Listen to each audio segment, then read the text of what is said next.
So towards the end of Parshas Bo, we have, of course, Makat Bechorot. The Medrash says, we actually read about this on Seder night as well, based on the pasuk in Yechezkel, Ve'evor alayich va'erech mitposeset b'damayich va'omer lach b'damayich chayi va'omer lach b'damayich chayi. Right, the Medrash says, based on this pasuk, that when the time for redemption came around to the Jewish people, so Hashem says that they were unworthy. They were like naked of mitzvah. At arum ve'eryeh. They were like naked of mitzvahs. And Chazal tell us that the Malachim didn't see much difference between the Jewish people and the Egyptians. They're of the Avodah Zarah. They're of the Avodah Zarah. They're worshiping idols. They're worshiping idols. And like we said, even though the Jews were certainly slightly better than the Egyptians, they didn't change their clothing. They didn't change their language. The women were tzadkaniot, but the men were nothing special. Hashem said, listen, I want to redeem them now. Higi hazman, the time has come, but they're not worthy. They don't have mitzvahs. They have to be able to earn their redemption in some way. And so Chazal tell us, right, it says, Omer lach b'damai chayi, the Beit HaLevi says, what is b'damai chayi? Twice. There's two types of blood, two mitzvahs in Egypt that revolved around blood. There was the Dam Pesach and Dam Milah.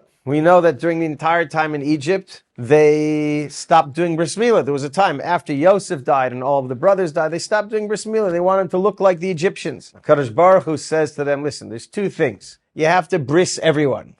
I can't take anyone out that doesn't have brit milah. And the other thing is you have to tell them to take the sheep in Egypt, which was the Egyptian god at the time, and you have to go and sit in front of the Egyptians' eyes, which is also like suicide for them. You know, it was a very, very difficult challenge. But Hashem says, listen, these are two difficult mitzvahs. One is a painful mitzvah, involves circumcision. One involves slaughtering the Avodah Zarah, the god of the Egyptian, in front of their eyes. But I'm telling you right now, you know, I'm not trying to make things hard on you, but this is the minimum. They got to do these two things or else they're not going to get out. So there's a midrash that says that what did Hashem do? They had to set aside their animals 4 days prior. So Hashem made Moshe's Korban Pesach smell like Gan Eden, smell like the Garden of Eden, and he commanded the four winds to blow this smell, much better than the smell machines upstairs. The smell, right? Hashem sent his own natural smell machines to diffuse this amazing aroma to all the Jewish people. People were like, wow. They were drooling. They said, where's that smell coming from? We got to have it. That smelled like the most unbelievable meat they ever smelled. And Moshe said, it's coming from the Korban Pesach. They said, we want some. Moshe says, you gotta do bris milah before you get to have. You're not allowed to eat from the Korban Pesach. So Hashem enticed them to do both mitzvahs at once. So when you analyze it, so did they bris themselves l'shem shamayim? Did they do the mitzvah for the sake of Hashem, or did they do the mitzvah for the sake of barbecue, so they could eat from the barbecue? So they did the bris milah, so they could eat from the barbecue. And did they do the Korban Pesach l'shem shamayim? They didn't do that l'shem shamayim either. Why did they bring the Korban Pesach? Because it had the most unbelievable smell and probably most unbelievable taste. So again, both of these mitzvahs that Hashem says you cannot leave without these mitzvahs were done not for their spiritual sake. It was done for a very physical, ulterior motive. And yet it was enough to get them out. So Galinsky says, you see from over here, the power of a mitzvah is enough to earn them their exit ticket from Egypt, even if it's not l'shem shamayim, even if it wasn't done for the sake of heaven. However, there's a problem with that. There's a Zohar that says that any mitzvah that a person doesn't do b'dechilu rechima, with all the proper intent, kavana, and l'shem shamayim, for the sake of Hashem, mitoch yirat shamayim, based on loving Hashem, respecting Hashem, eina oila l'marim, it won't reach its final destination. So it won't have the effect that a mitzvah is meant to have. And that's based on a pasuk. The pasuk in Tehillim says, Ki godol ad shamayim chazdecha. The mitzvah will come ad shamayim, up to, but not including. If you want the mitzvah to get all the way into shamayim, it has to be l'shem shamayim. It has to be with all of your heart and soul, and for the right reasons. So then, if that's the case, so then the question is magnified. How could it be that if they did Dam Pesach and Dam Milah, they did the mitzvah Korban Pesach, they did the mitzvah of circumcision, not for the most altruistic reason? It wasn't done l'shem, for the sake of heaven. So how did that have the power to take them out? It sounds like the Zohar says HaKadosh Baruch Hu to some degree rejects mitzvahs that are not done l'shem shamayim. So this was a question that was asked by Rav Galinsky's father to none other than the Chafetz Chaim. And the Chafetz Chaim answered with a story. He said that before World War I, right, the Chafetz Chaim passed away in 1929, 1930, before World War I, so there was a baker that came to complain to the Chafetz Chaim. The baker said, Hashem asked him, how's Parnasa? How's how's the bakery business? He says, Rabbi, it's terrible. What happens? I bake all these breads. The women come and they start squeezing and they start touching and they say, oh, this one's a little bit undercooked. This one's a little bit burnt. This one's not crusty enough. In the end, they feel like a sroigim, right? They're feeling all the schara, all the stuff. And most of the stuff they don't buy. Then I'm left. I've got to throw out most of the stuff. So no, Parnas is bad. World War I broke out and there was no food around. It was very hard to get by food. There was no money, etc. Times were hard.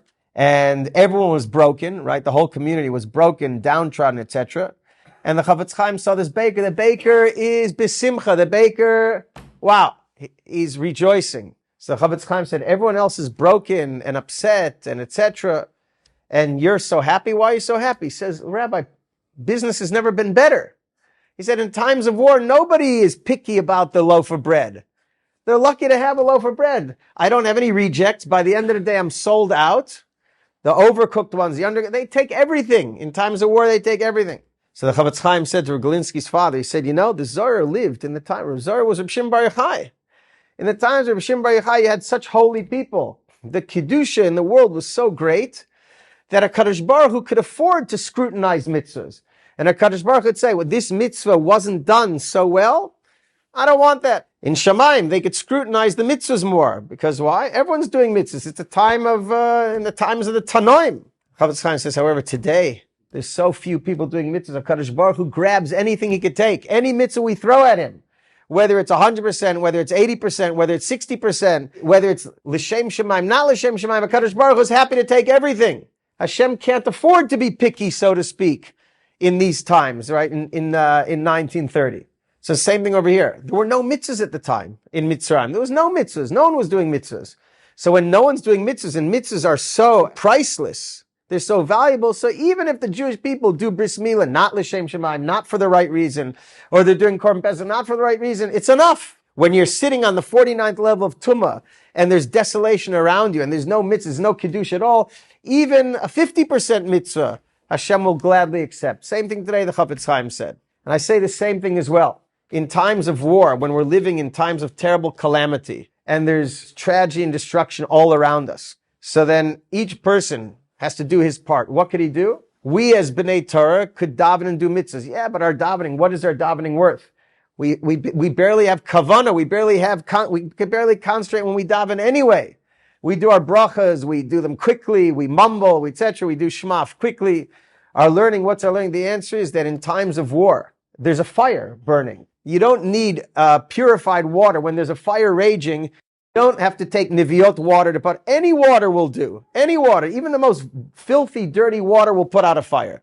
There's a fire raging, and therefore any mitzvah a person can do, whether it's 100%, and if we're not on the level of 100%, if it's an 80% mitzvah, if it's a 60% mitzvah, it's a 40% mitzvah, whatever we can do, even if we think that we're not worthy and that who are we, and our mitzvahs are chalash, our mitzvahs are weak, and our Torah is weak, and our davening is terrible, doesn't matter. Whatever we could do in times of war when there's a fire raging, any little bit could help put out that fire. If in the times of Mitzrayim, even a mitzvah of Milah and Korban Pesach, which is not L'Shem Shemaim, had the power to gain them redemption, then any mitzvah that each of us could muster up, any Tehillim that we can muster up, any Divrei Torah we can muster up, even if in better times we might think, well, it's not worth much. In times like this, it's essential and it's invaluable today.